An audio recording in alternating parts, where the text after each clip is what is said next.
Hello and welcome to Geeks Around the Mic. I'm your host Patrick, and with me is my best friend Scott.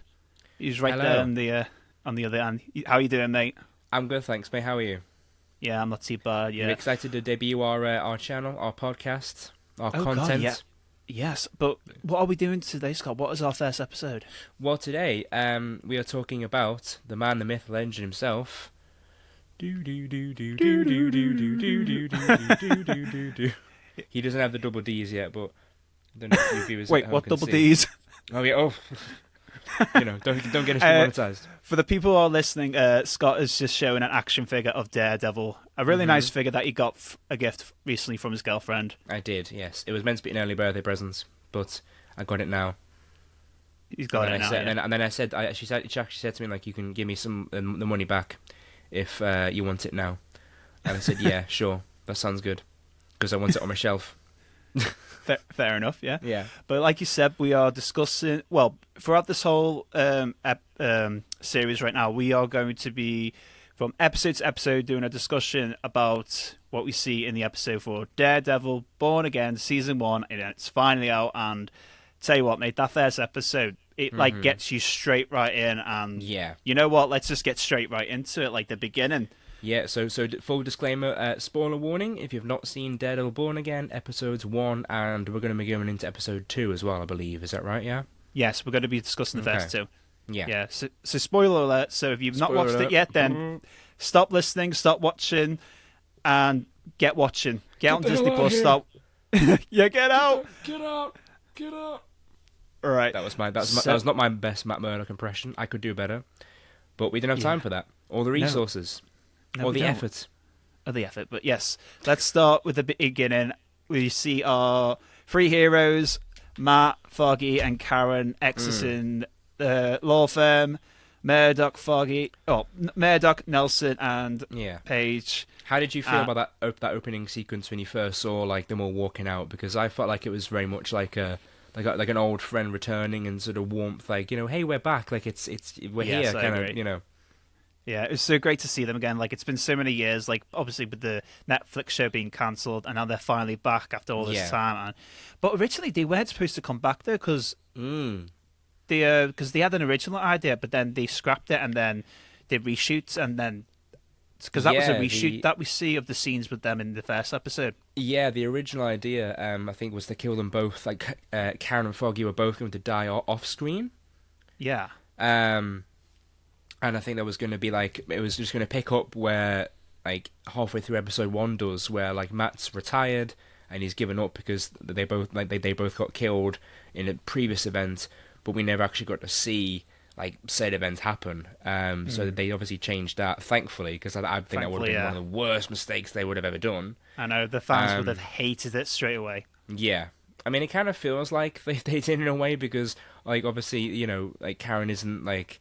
they're not there in the actual, like, the show, like, the episode itself. But anyway, digress. We'll go into it in the future. But it is weird to think, and obviously that was because of the strikes, and I think they were sort of forced to look at the footage and think, hang on, this is silly. The fans are going to hate this, so let's just go ahead and change a lot of the stuff that we were going to do. And thankfully they did, and because the end result was much better than what I think we would have gotten. Yeah, I agree with you there. But it's so great to see them back. But tell you what, though, that intro gets you, like, straight into it. Like, one of the returning characters that we see is Benjamin Poindexter, who plays Bullseye. He's returned. He was in season 3 of Daredevil, which I'm glad, because he was so good in season 3. But he comes back, but he does something very horrible, which I'm really not happy with. Yeah. Yeah. So we have the scene where, obviously, you know, they're at the bar, and by the way, just a quick segue, like, it was cool to see, like, Josie's bar, and that was a cool little callback to the show, because that was, like, their go-to place and everything, and it was like, oh, like, it's all the gang's here and everything. We also did get introduced to the new characters in the show. It was I can't remember the names. Was the cop? It was McDuffie and.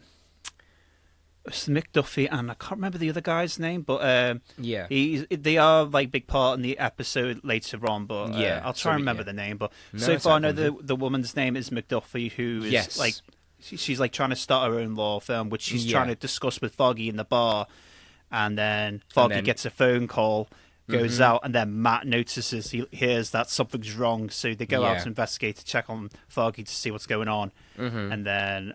And it's also really good sort of, I guess, subversion of your expectations, because they do the whole heroic thing where Foggy's like, oh, I guess I didn't want to give you an excuse, and then Matt suits up, we get the first full-on shot of Daredevil back in the new suit, he's swinging through the city.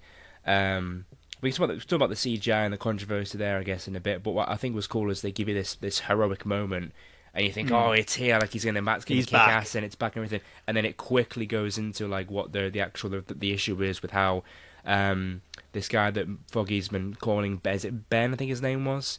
Bezier Ben, or something like that. Yeah, he wasn't actually, in trouble, he was setting him up, because like you said, Poindexter is there, and there's a really good shot when they show like this light bulb he's setting up, and we see like there's also the Bullseye logo, which to a lot of comic book fans, they know his suit to have this like bullseye on everything as well. And then he obviously gets, I think it's like a paperclip or something, and kills this fly that's on the bulb, and oh yeah, this is definitely Dex. Like there's no way that and that's that. Who could do that shot? Who could do that shot in midair? Yeah. So that was cool to show that, and then obviously we get the reveal of that. And then, of course, Foggy gets a brutal shot to the chest. And I think a lot of people have said that, like, Dex purposely... Because he murks... Like, there's about half a dozen people get murked in this bar. And he kills the rest of them instantly. They get headshotted. I think a lot of people are saying he purposely shot Foggy in the heart, so he would have a slower death that Matt would know about. That also goes into the theory other people have as well, to be fair, which we can talk about later on. But I think it kind of shows on surface level, it's because like Bullseye he's like reverse Flash level of hater in the comic books to Daredevil. Like he is brutal, and I think that was his way of really trying to stick it to him. And what I think is cool is that it could either be seen as just like a comic booky villain's way of like getting to the hero, or like a revenge for season 3, or a bit of both. But it's a brutal scene. And then obviously Matt comes back. They have that great fight in there, and obviously that's when it subverts you, and you get this weird combination of like hype because you've got this amazing fight sequence, and also dread because Foggy's just been shot, and we know he's probably going to die. Yeah, and then you can hear the heartbeat slowly going down as he goes. That was brutal. Yeah, I mean especially the bit when like Matt can hear the heartbeat while he's fighting. Oh, it's one of the most brutal scenes I've seen. It was, and then you hear the final beat, and you're like, is he dead? Is Foggy dead? Yeah. And then also, side note, just quite like Deborah Ann Woll, who plays Karen, her acting there. I know because Charlie Cox gives a great performance there too, but she gives a great performance when she's like this, like, what the fuck's happening, like kind of thing. Like she gives this really like natural reaction to like your friend just died in front of you. I think she was like, Jesus Christ! Like she's like because she's in shock of this has just happened so quickly. And then obviously Matt gives that brutal sort of scream, like in agony, like while holding Dex, and he's like, "Why? Yeah, the turmoil of that and everything. It's like something. And he's just laughing. He's just like laughing at him, and then so it's like Batman Jokery after he just killed Jason Todd kind of vibes and stuff. And then we get a scene which is like one of my favorite bits where he just I don't know if you like remember, but he gives him like a little tap on the arm, like a hair. I mean, so like, just kind of joking. No, we even. Yeah, and then because that Matt goes, he just pushes him off the building. Yeah, and But when Matt did that, I was like, he crossed the line. Yeah, he killed him. But... And that's the thing. You genuinely think. I mean, we didn't see much footage because of Dex in the trailers. Other than that, I don't even think we saw any footage of that fight scene. All we saw, because that was all the reshoots that they done. Yes, all we saw of him was the stuff in the prison, which I thought, maybe they've just shot this to trick people, because like they did that before. I remember. This is a bit of a segue, but do you remember when they shot the Batman in Liverpool? Oh yeah. And Zoe Kravitz, you know that scene? They did the exterior shot of the mayor's funeral. But it was like a stunt double. Like it made you think that she was actually there, but she wasn't a part of the scene in the final movie. So I was quite bizarre. They did, but I think that they did it to purposely trick people, or maybe it was a reshoot. I don't know, but they did it. I thought they were going to do a thing here because I thought, well, clearly Dex is dead. However, he does survive. But it's a great scene again because like Karen is like frozen because she doesn't want to look, and a lot of people have said that like she's scared that that's Matt that's fallen off the building, and she's lost both Matt and Foggy like so quick like that, or I she's didn't really think it like that. But no, yeah, I think a lot of people. I didn't. right. I didn't at first, but a lot of people said that as well. And also that, or either that, or she's scared that like, oh my god, Matt's just killed him, and she's lost a piece of Matt too, and who he actually is, and who she loves him for, as well. But then of course it turns out he survives. It's a bit comic book like logic, I think, a little bit, because that's like a 4 or 5 story building, like, and you get like there's a full splat to concrete and everything. But each like he bounces too. It's like a doof. Like there's like bad impact. But it's like face flat as well. Like yeah. So because some people say like, oh, he had an operation on his spine, like that's a bit like even okay. Well, if he fell on his back, I could sort of buy it, but I think it was a bit like come on. But it was still. But the different. I think the whole point is that he's not dead, but Matt tried to kill him. Yeah, And that's the whole point. Which even Fisk did jump forward a little bit for that Diana conversation, which we can talk about later. He even says that to him. It's like I think Matt says like he tried to kill him. Like it doesn't matter that he survived. He tried. Like to he kill said, he him. crossed the line, but he didn't kill him in the end. But he still crossed that line and like threw him off the building anyway. Yeah, and it was very sort of death. Just to go back to DC a little bit, shocking. You know, fans will, audience would soon discover I'm a very big DC fan.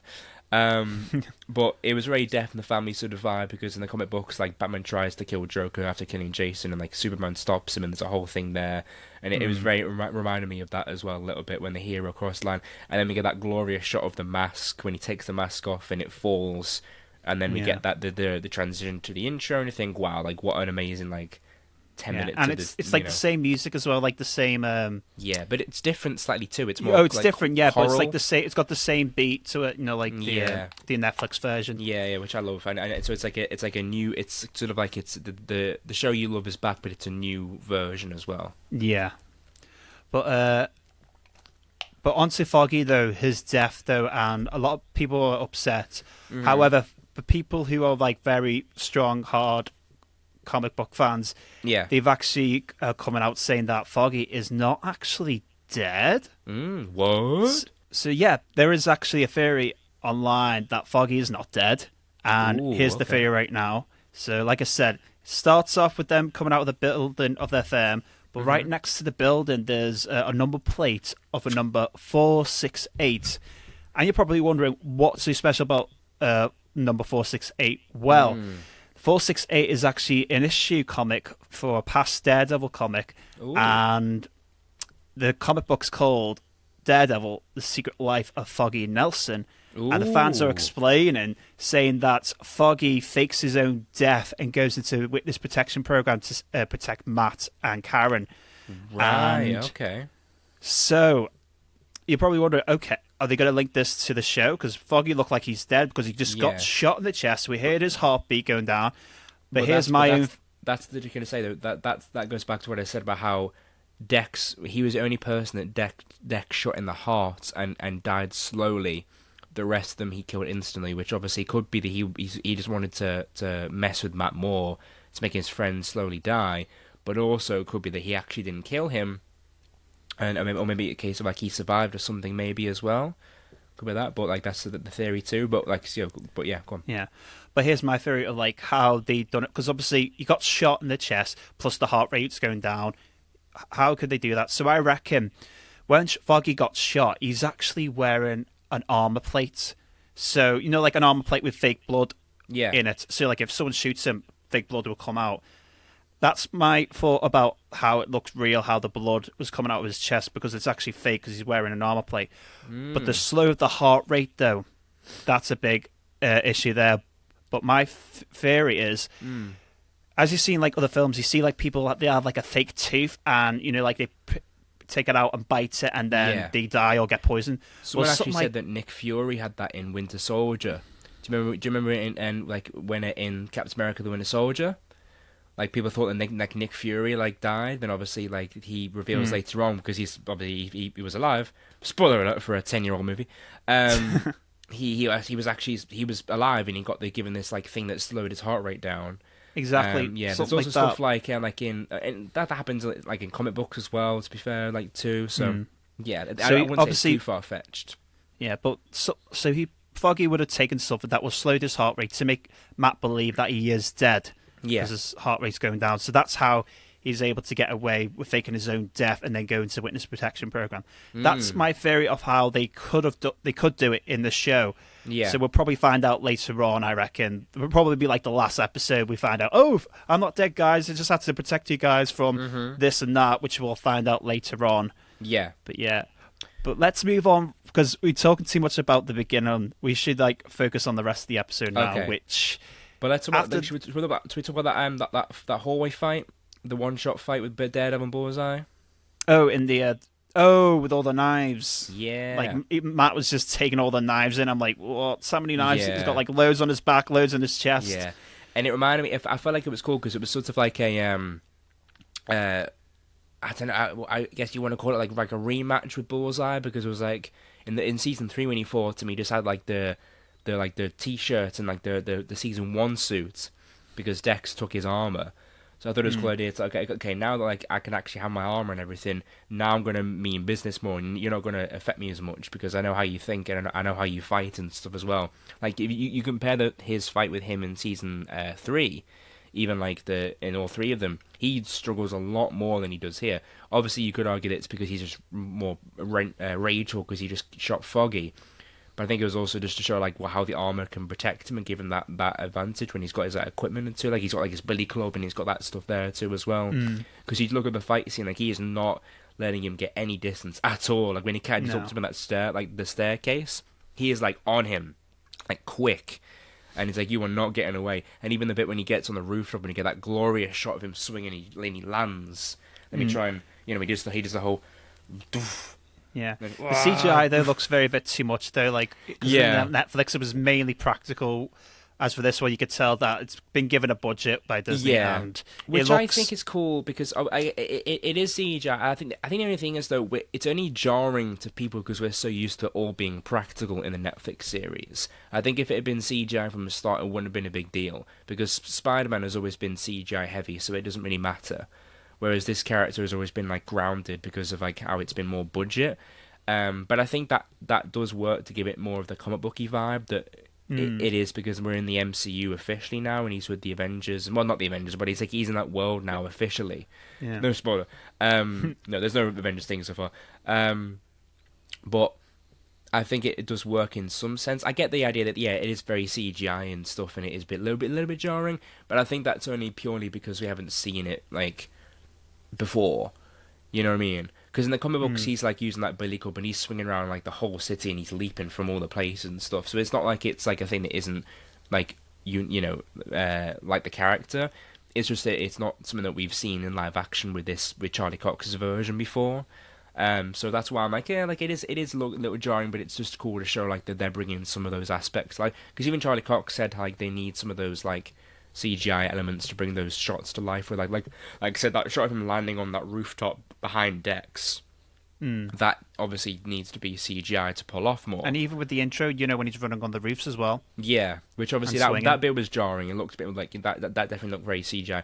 But I still think it's cool to show those little shots of him and doing that and everything now, because we are in that more comic booky universe. But also because of the rest of the darker nature of the show, it doesn't make it fit. It doesn't make it silly either, as well. But but I did like it. But like I said, the fight scene was cool. It's sort of an homage, to the hallway fight scenes, the one shot take thing. But they did it in its own way too, all the smoke and the way they sort of pan further out in the bar, and obviously it's still all choreography and everything, but it's its own thing as well. I think they got a really good balance right between making it its own thing and also paying homage to what the show used to be as well. So yeah, that was a great fight, opening good fight scene, basically. Yeah, but good started off for the first episode. Yeah, definitely. Yeah, but then after the events of Foggy's death, it then jumps cut to a year later. Yeah, Matt's started his new firm with the woman, from at the bar that Foggy was talking to, McDuffie. So now he's partnered up with her with their own new law firm, which is Murdock and McDuffie. So Matt's moved on. He's started a new firm, carrying on with his life. Yeah, I do like how it sort of paid homage to. It felt a bit like the Defenders when he was trying to leave behind Daredevil and be a better lawyer there as well. And also, like, it's sort of a thing where, like, season 3, he's tried to retire Matt Murdock and only be Daredevil. And in this show now, he's tried to retire Daredevil and only be Matt Murdock. So it's like, I remember Charlie Cox was saying, like, in an interview, he's always trying to balance his life. And he always feels like he feels like he's always being, like, half a man. And I think that this show kind of shows, like, he is, like, he wants to keep Daredevil buried, but you can tell he's not, like, he's not finding it easy at all. And obviously, we all know he's eventually going to, you know, give in and go back to it as well, which is cool. It's just a question of when.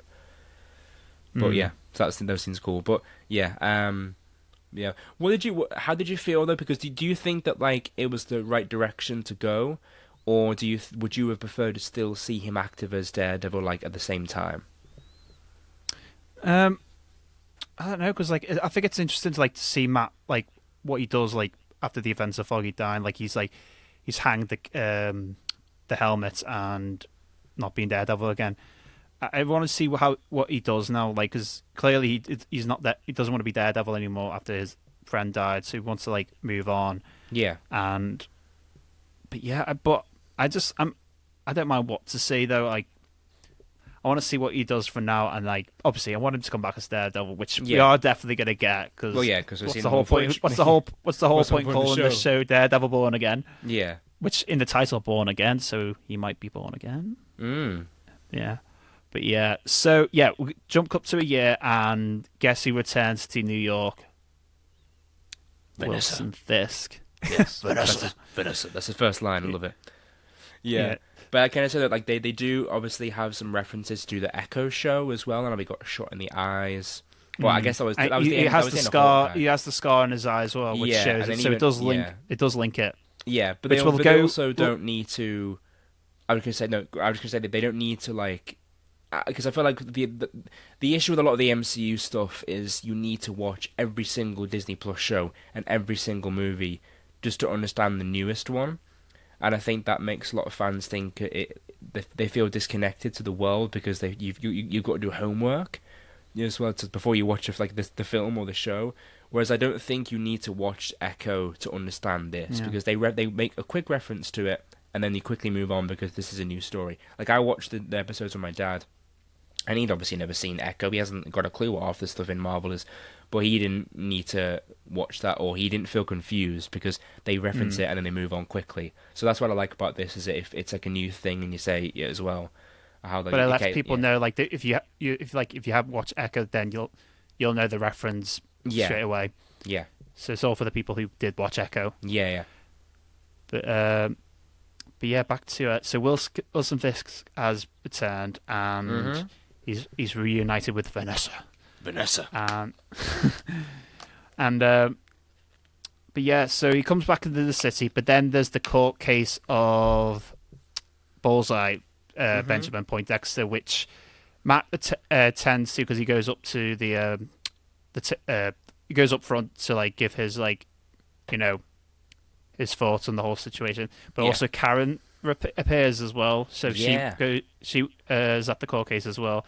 You could tell that those two have not seen each other for a while because after Poindexter was given his sentence, no bail, straight to prison for many, many years. And then we had the interaction of both Matt and Karen talking in the hallway, and you could tell that they're both. Yeah, you could tell that they're both distanced now. Like Matt's trying, but Karen is just trying to move on. Like she's only there at the court case just to for Foggy, like just to see it to the end. Yeah. But Matt's like really trying to reconnect with Karen. Yeah, but she's not having any of it. She says they both sort of like didn't talk, like because like Matt didn't talk to her for weeks after Foggy died. And then she obviously didn't reach out afterwards or call when she moved, because she says that she's moved now to is it San Francisco? Yeah, San Francisco. So but that's what I meant earlier about how it feels like they sort of killed them off both at the same time, because that's the only time you ever see Karen again, so far in the show, and so because of that it feels like part of her died with Foggy as well. And I think you are supposed to sort of feel the absence of them a little bit as well to show like what the impact that it's had. Because I think if Karen was still around as an active member of the show, like it wouldn't feel as like a big of a deal that Foggy's died, but the idea that like she had to move because of what happened is there, I guess. But because I've seen some people say it's out of character for them that they would both be so distant after Foggy died, and if anything, they would be there for each other more. But I think like I get that, but also like when they were such a close like trio like that, you don't know what would happen really, you know what I mean? Like, and especially when they try and make this show as real as possible in terms of the people and the emotions, like that's how grief works sometimes, you know? Like you can push people away. So I think that was fine to me. But I get why some people have an issue with it as well, to be fair. But it was a good scene though in the courtroom as well. It kind of reminded me of like some of the season 2 stuff when they were doing the Punisher case. And then Matt and Karen were arguing then before she knew that he was Daredevil too, and they were arguing there as well. So it kind of reminded me of that a little bit too. And you can tell they still have some feelings for each other, but it's like they just know that at this point it's never going to work between the two of them. Because even like in the flashback before Foggy's death, they show they reference like they joke saying like, oh, like is that what we are as friends and everything.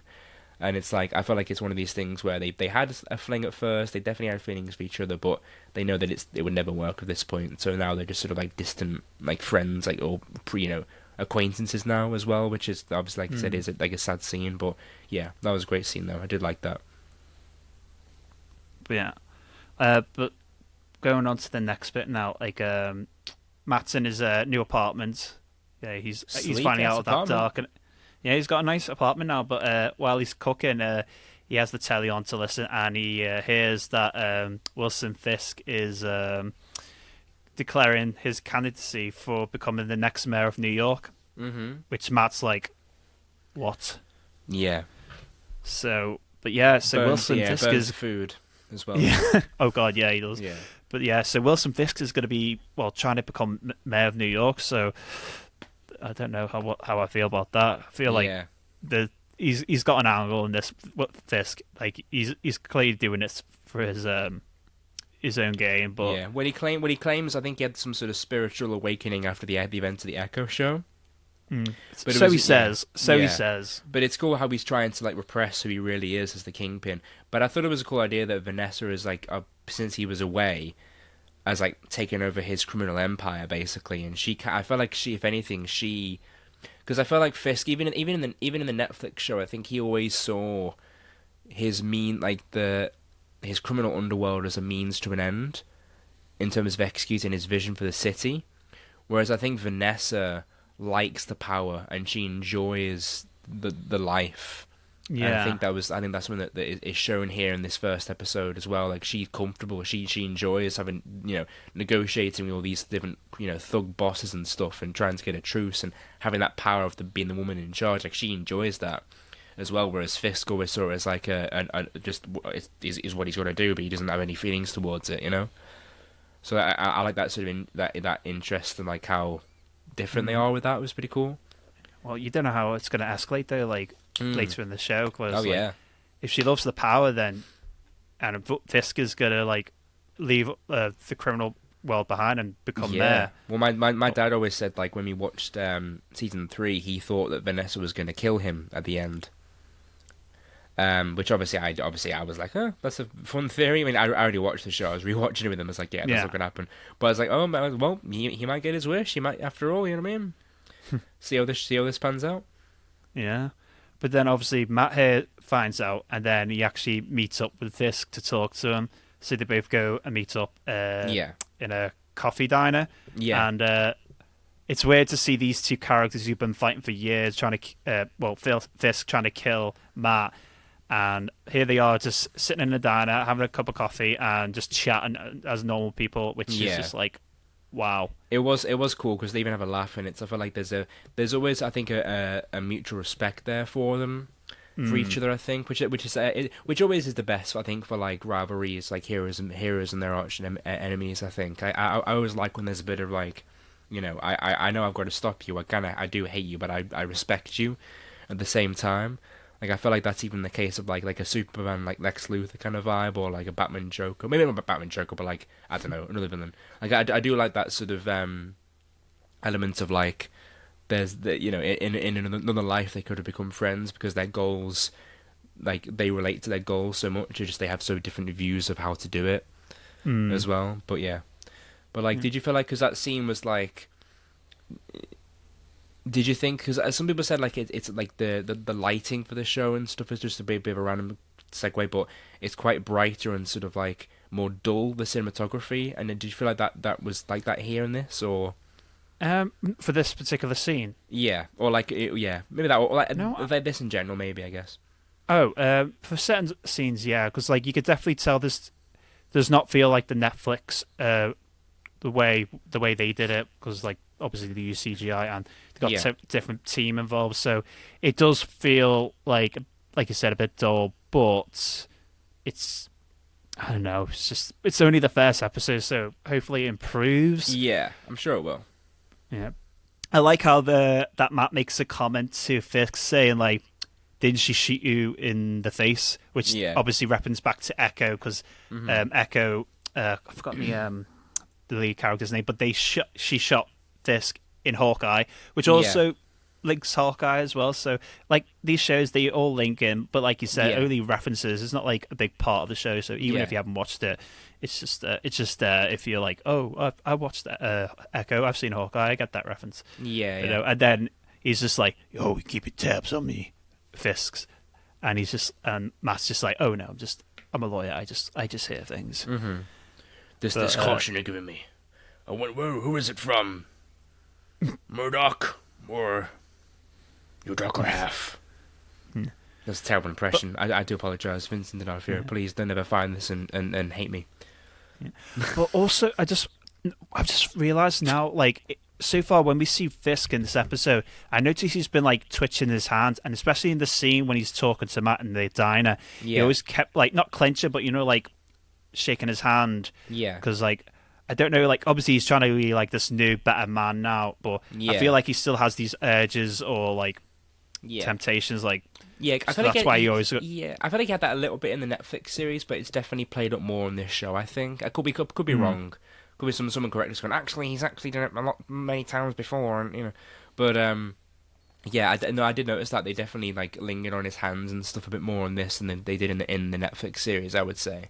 Because you always had like sort of OCD-ish like tendencies and things, and like I don't know, like autistic stuff. Where like how he used to, you know, like when he would prep meals and things, everything was all neat and organized and things like that. But like they definitely did do that, and I think like I do think that what you said is a good point, that he's trying to like repress who he really is a little bit, for sure. Yeah. But then obviously Fisk tells Matt, saying that when he becomes mayor, he's going to stop all the vigilante thing that's going on in the city. So if he tries to like pick up the helmet again and do any more Daredevil activities, the cowl, please. I'd say the cowl. Oh, sorry, the cowl, not the helmet, the cowl. Yeah, that he will stop him, and then see that. Obviously, Matt. That's, I know, I can see it on the screen, but no. So Matt's saying like, if you're being true to what you say, then fair enough. Everyone has like everyone has like a second chance, but he also believes in retribution as well, because obviously he was raised as a Catholic and he's always been taught that way, and so he's basically warning Fisk like, if you're out of line, I will stop you. Yeah, which I do like. It was it's like they're kind of at a standstill there a little bit as well with that, you know. Yeah, it does both like lead into some theories about how like some people said like is Fisk gonna find a way to expose like Matt as Daredevil, like maybe down the line. I don't think he'll go that far though, because like you said, I think there's a sense of mutual respect between one another. They also do reference the just a quick one, like he says how he had nothing to do with Foggy's death, and he kept his bargain on that, and that's the bargain he made with Matt in season 3 when he said how like, I'll leave Foggy and Karen alone if you leave Vanessa alone. Yeah. So like I felt like that was a thing where he agreed to those terms. So, but then again, that was Foggy and Karen, and he never said anything about going after Matt himself. You know what I mean? So I don't know. Maybe. But that's a good point though. Like I didn't realize that because. But yeah, Fisk did say that he wouldn't go after them. Yeah. But after the conversation though, Wilson wins. He becomes the mayor of New York. Yeah. Matt hears it as he's walking down the street. Hears it on like a people talking, "Oh my God, Fisk wins!" Yeah, So Wilson you get Fisk this is glorious shot of like them both, like Fisk is like on this rooftop with the smoke around him, and he's like sort of looking down, and obviously he's not looking at Matt like directly, but it's sort of like he's like metaphorically looking down on Matt in the sea, and then Matt's looking up at him. Yeah, and you see all the red light on Matt as well. It's just like, Yeah. oh, things It was are really cool. kicking I off did like, now. Yeah. So that was cool. But then when Wilson was on, because this is how it finished off the episode with them two looking, but it also finishes with Wilson and Vanessa on the roof.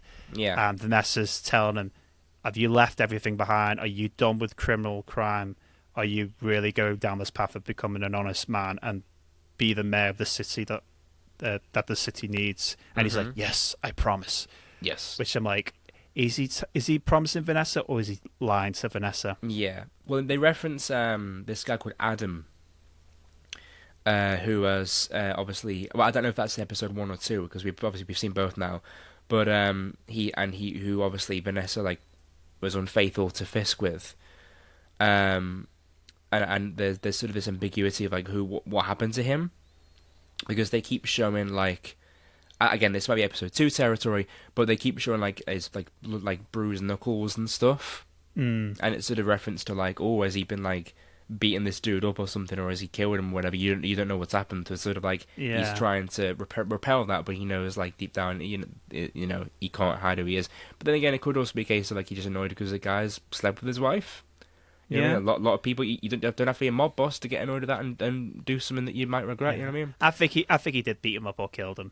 Yeah, I would say so, definitely.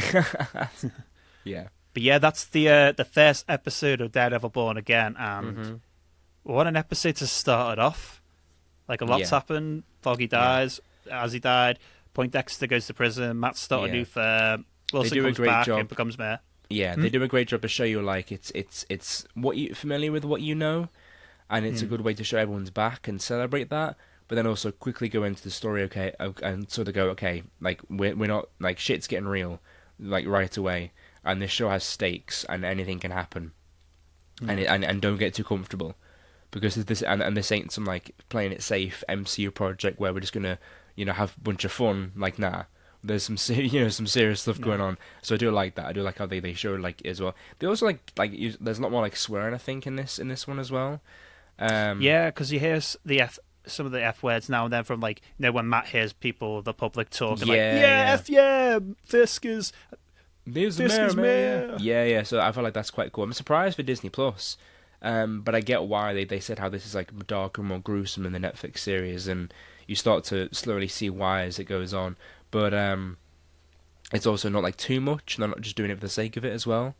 So yeah, there's also the thing I just want to talk about real quick. They keep showing like random people and interviewing them about New York and stuff. like New York news. Yeah, I noticed that as well. I'm like, which I think random, is cool. But... Yeah, well, I think it's randomly placed, but I like the idea of it because it reminds me of like Frank Miller-ish sort of writing with The Dark Knight Returns, and he also wrote Daredevil, some Daredevil runs too. Because I feel like it's sort of cool to show like the regular people of New York and their opinions on stuff, and how you sort of it makes New York feel more like an actual like character as well. And especially if they're going to talk about like the repercussions of vigilantes and things, it's important to show like what the everyday person of New York feels about them. And it's cool to show like some people are very against vigilantes and heroes, or the other ones are like for them, and yet like, but hell yeah, we miss them, bring Daredevil back and stuff. Like we were safe before, so like. I like that sort of thing there too, because it kind of makes New York feel more like lived in and like more of a real like city in this universe as well. And so I do like that, and it gives it that sort of community feel too and everything as well. Like, yeah, that's cool. But I get why people say it's quite random, but it was like a cool little detail, and it did remind me of like some stuff. Since you say it like that, I kind of agree with you there. Like, it is a good touch, like adding something like that into it. But if it's like constantly though, I'm just like, oh, can you just like focus on the main characters for now? Yeah, I do get that though. Yeah, that's episode 1 now. Now we've still got to talk about episode 2 because we've really talked quite a long time for episode 1. So, but yeah, so we'll go on to episode 2 now, which Wilson is now mayor. It's like it's New Year's Eve.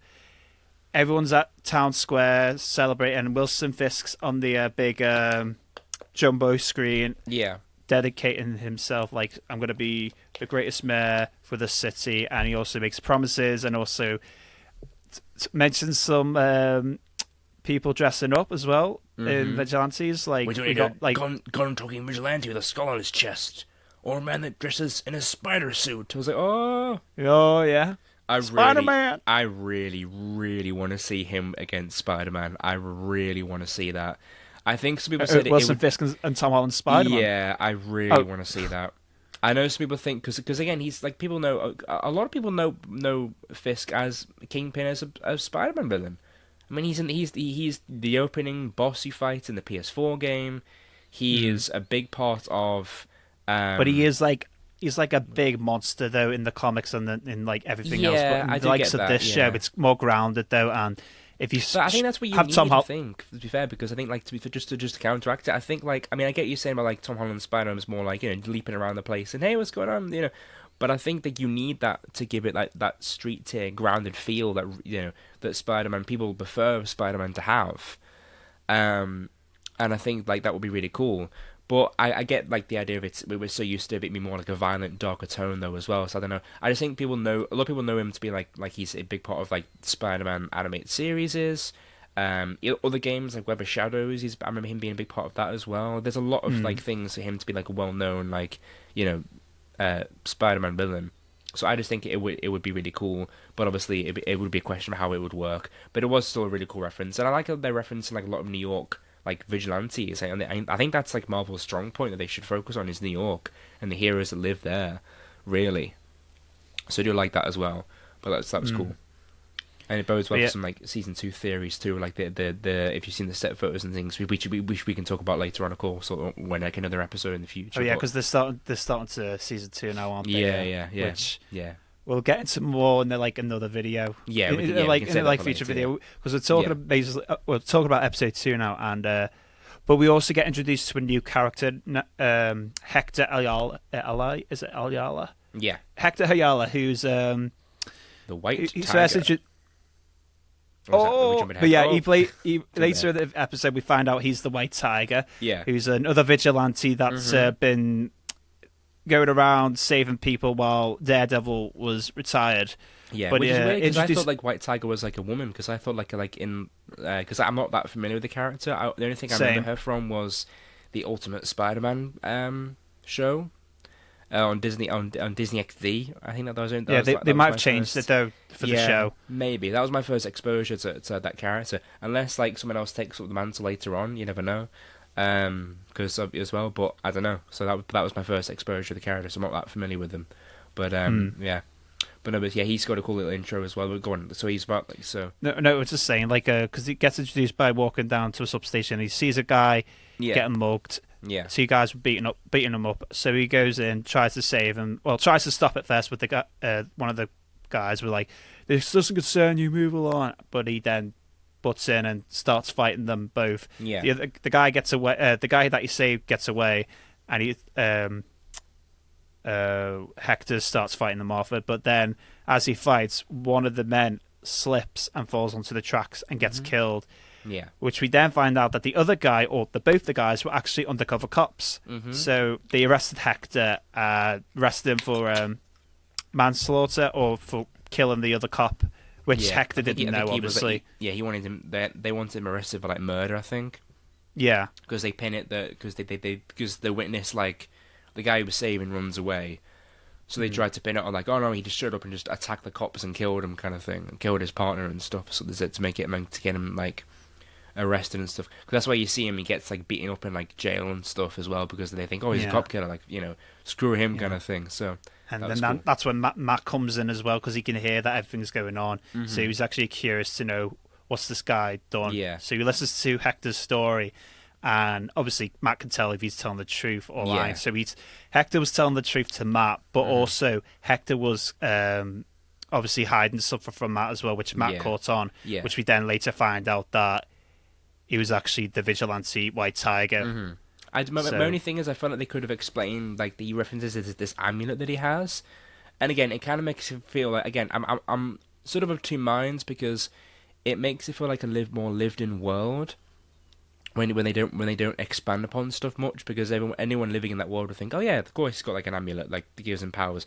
But for anyone who doesn't know much about the character, I feel like it's sort of like glossed over that he has this. Oh, what? He's got an amulet that gives him like strength. Like what? Oh, okay. I guess that's not important. So I feel like I'm of two minds of that, to be fair, because like I said, this is the first time we see this character in the MCU. So I think it would have been cool to expand upon like why he has these powers or what happens to him basically when he puts the amulet on. Maybe, I don't know. Yeah, well, they might explain it more in like the next episode. Yeah, probably maybe. Find out, but you never know. Yeah. But yeah, just a quick one though. I like the sorry, I know I'm jumping over the place. The powers that Matt's like senses and stuff. The way the actual show like shows how we can listen to things. Like in episode 1, just to go way back to the beginning, when he listens in on Foggy's conversation, the aspect ratio shifted. And then if you notice that, and it shows like the shot looked different. And they just change things there, and even like when he's listening to like Hector, like his heartbeat and stuff, and as well they do things that the Netflix show didn't do as much, I think. Which again I think was more just a choice because that show is more like darker and like more realistic, whereas this show like they embrace the more again comic booky nature of stuff while still being dark. So they like actually having the camera like change or the aspect ratio and stuff is quite cool. It feels like you're reading a comic book.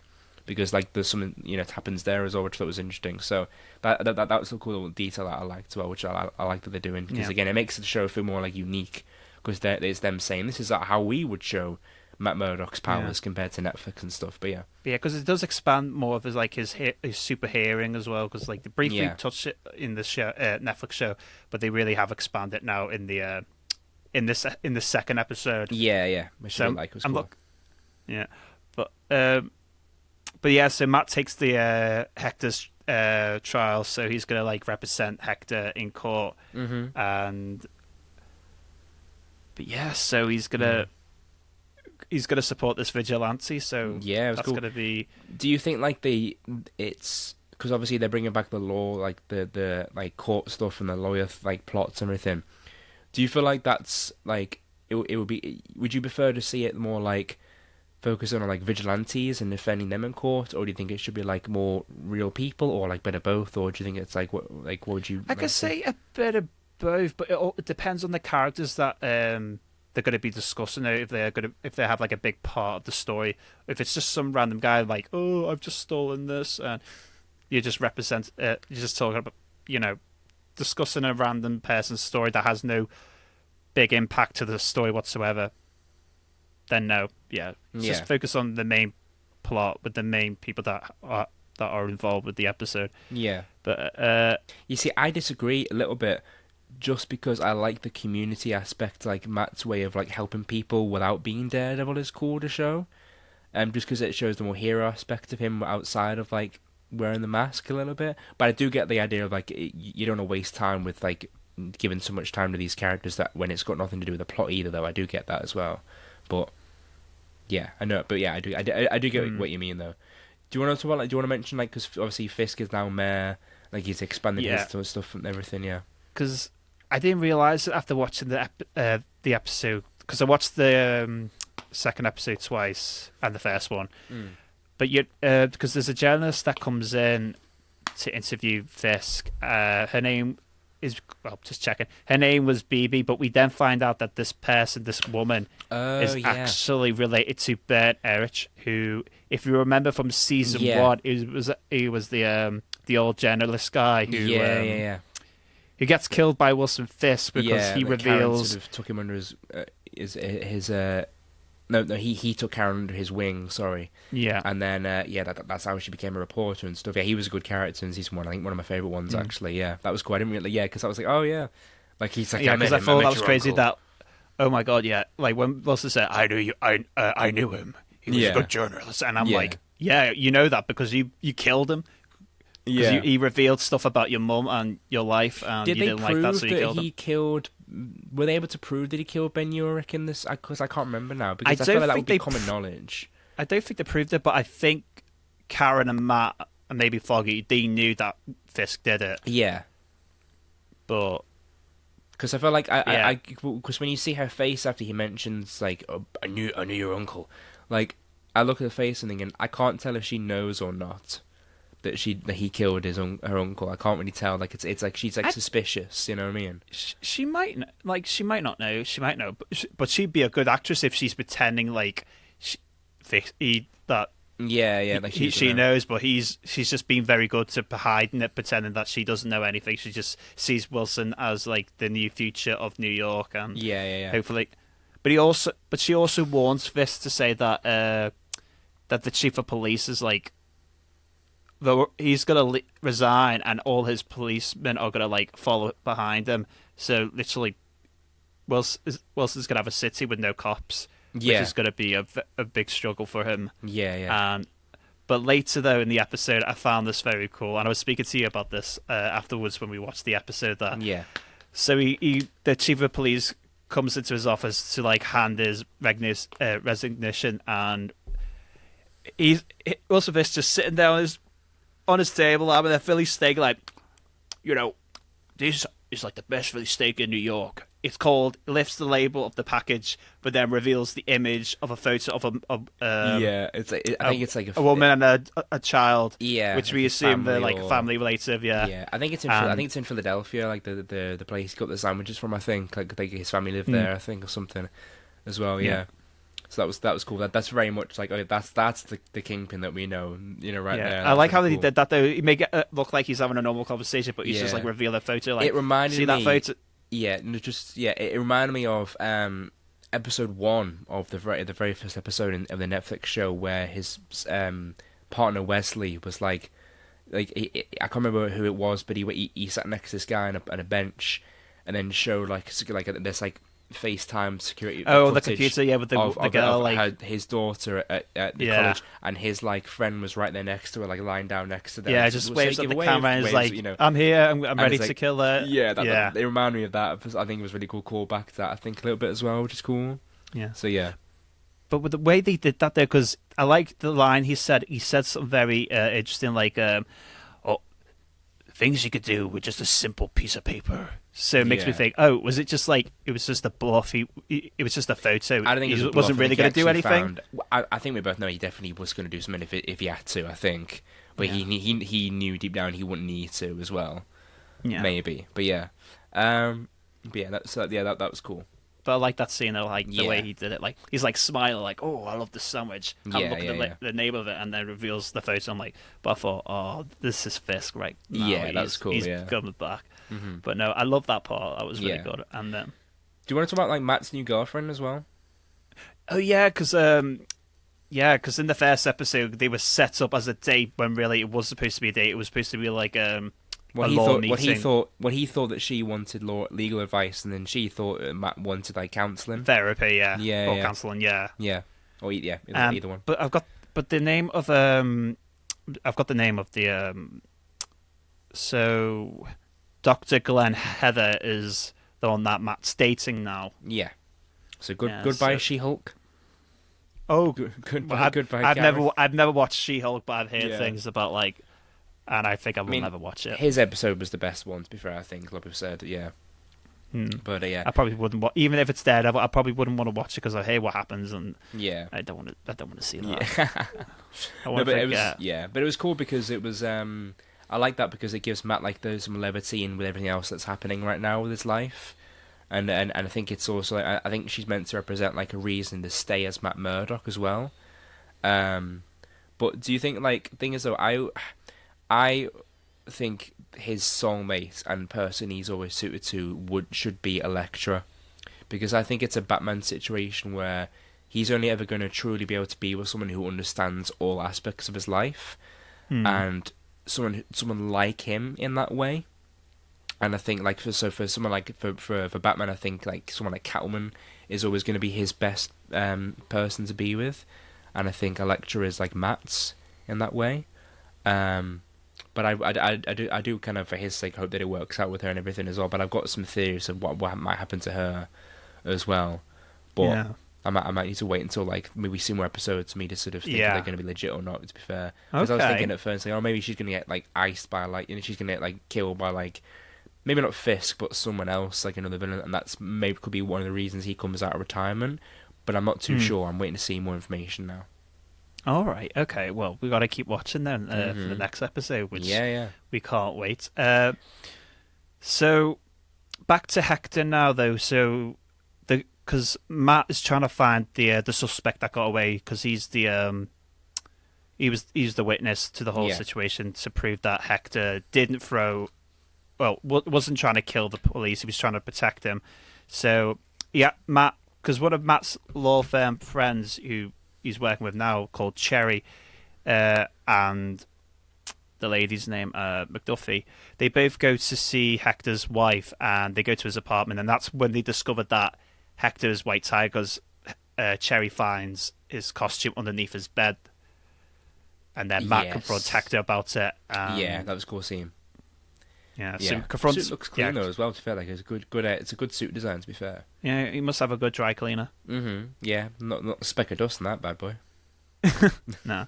Yeah. But then, but obviously one of the policemen that was there on the platform is trying to like find the witness themselves and kill him, which Matt like tells him, and then hears where he was, and then finds him and warns him about the police are going to come and kill you.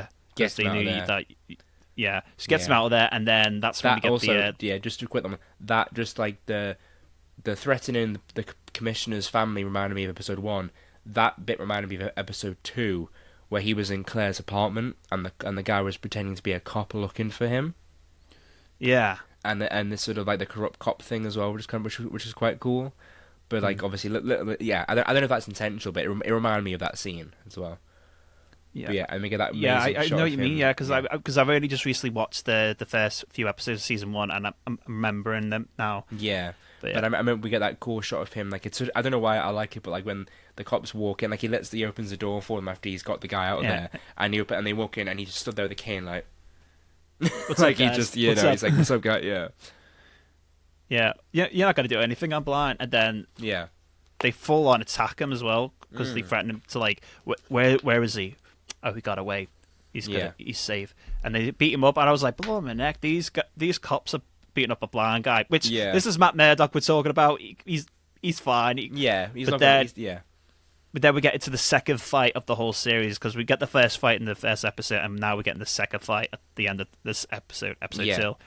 But the way that Matt the simple drop of blood falls to the floor, and then Matt's like, you don't want to do this. Yeah. And then he falls on, goes Daredevil mode, and does he? I feel like he kills them, because that guy sounded like he snapped his neck on the floor. I don't think he does. I think everyone's saying like, no, he's not. He's not killed him. I think also episode 3 kind of would just confirm that, like some people saying as well. But no, I don't think he does, because it's I think it's pretty obvious. But like, he messes them up. Yeah, he messed them up good, like whacking the guy in the fridge, and then the worst thing was with the guy that breaks the army, and you see like the bones. Yes, that was sick. That was like, whoa, it's like that was so good. That's like Rorschach, Watchmen, and like level of like brutality. Oh god, but yeah, that was so. Even though it didn't last as long, like that's what I want to see more on this show. I want to see a lot more fighting like that. Yeah, I think I want it to last at least a few minutes. Yeah, I think the whole point is that they're trying to slowly bring back like the Daredevil we know and love as well, and you want to like be salivating for it basically, and hopefully the payoff is worth it with that. But then obviously, so after the fight scene, he picks his glasses up. There's like a crack in his glasses, which I feel like is sort of like metaphorical for the crack in like Matt Murdock being just Matt broken Murdock. Man. Like he's that's coming out a little bit, and then that scream he gives to end the episode, like it's sort of like like he's built it up, and I like that because I feel like it's he's finally able to let out like some rage as well, but also I think he's angry at himself, because he's given into his violent, like Fisk says to him in episode 1, like it's hard to come to terms with the violent nature, and he's given into that here as well, and he's angry because of it. I think too. He's letting a bit of the devil out. Yeah, and it kind of reminded me of again like season, not season like the Defenders a little bit, when he was trying to retire and then he couldn't get keep it in basically as well. But obviously done in a much more like grittier, like darker way here too, and it just worked really well. Great fight scene too, and like I said, I do think it's definitely they made an effort to make it more like obviously violent, I think, than the Netflix series a little bit, But the same choreography is there. Again, it feels like an homage to the show, but also like doing its own thing too. And they're not trying to copy it; they're trying to pay homage to it while doing their own stuff. And whether it's done in as good as the Netflix series, I think it's down to your opinion. But I still really liked it. Great fight scene too, and yeah, great way to end the episode too. Yeah, I agree. And then now we've got episode 3 to look forward to right now, so can't wait for it. Yeah, hell yeah. Yeah, hell yeah. But yeah, that's all we got to discuss now for episode 1 and 2 of Daredevil. But gotta say, what are your thoughts for like the future episodes to come? Like, how do you feel like? I feel good. Progress? I feel like it's going to progress. I feel like it's going to be. It's definitely be a slow burn. I don't think Fisk is going to be put away and exposed by the end of the season. I think that they've, based on the set photos we've seen too as well now, I think it's obvious that like he's going to be, Fisk as mayor is going to be a long-term thing. And I think it might be even cool to see if it affects future MCU projects too, if they could set up, again, I know I mentioned Spider-Man, but they could also do like other stuff, maybe like a Hawkeye season 2, or other stuff maybe, I don't know. But so I think that Fisk is going to stay in power as mayor for a while. Yeah, I reckon it, like, I reckon that he'll be mayor for like a long time. Like, it'd be naff if like after this season he's like not mayor anymore. Yeah, I think so. But because they're filming season 2 as we speak, so and what will that be about? Yeah, which we'll discuss more as we see more episodes, because we probably have a good idea of like what it's going to be like. Yeah, but also I think we got it. Also, we have how they bring in Frank Castle as well, because we know he's coming into this soon. Oh God, yeah, so, the Punisher, yeah. I I'm still need to watch the series. I haven't watched the series. Oh, it's good, you know.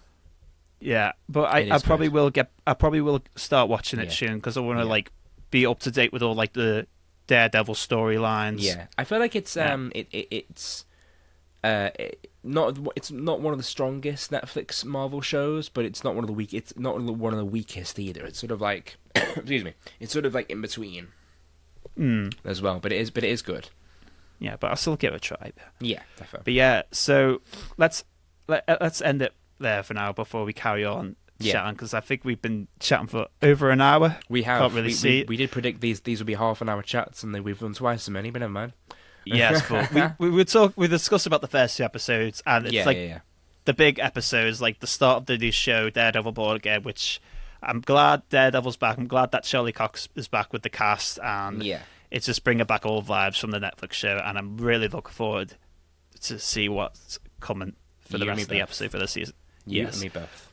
Yeah, but to the people who are listening and also watching on YouTube as well, we want to say thanks for watching and listening. And if you like this podcast, then please give it a like or subscribe or follow us. And if you want to keep up to date with the future episodes, then ring the bell on that. But for the next episode, we will be discussing about episode 3 of Daredevil, which is not long, and I cannot wait. And I'm sure you cannot wait, Scott, as well. I cannot. I'm on the edge of my seat. Literally, if you saw my back hurts from hunching over so much. These are the sacrifices I make for you, Patrick. Oh wow, my back. A bit suspicious, actually. He's old, guys. He's very old, Scott. You are older than me, so shut your mouth. Shh. We don't talk about. You got the big 3-0 upcoming soon. You don't. I'm joking. I'm joking, viewers. He doesn't. He's a few years off. You know what? I think we should end it there, mate, because I'm going to have a talk to you after this. But yeah, thanks for watching, guys. Stay tuned, and cheers, we will release the next episode discussing episode 3. So look forward to that. But yeah, we shall see you in the next episode. So thanks for watching, and we shall see you very soon. So take care. See you soon. Bye-bye.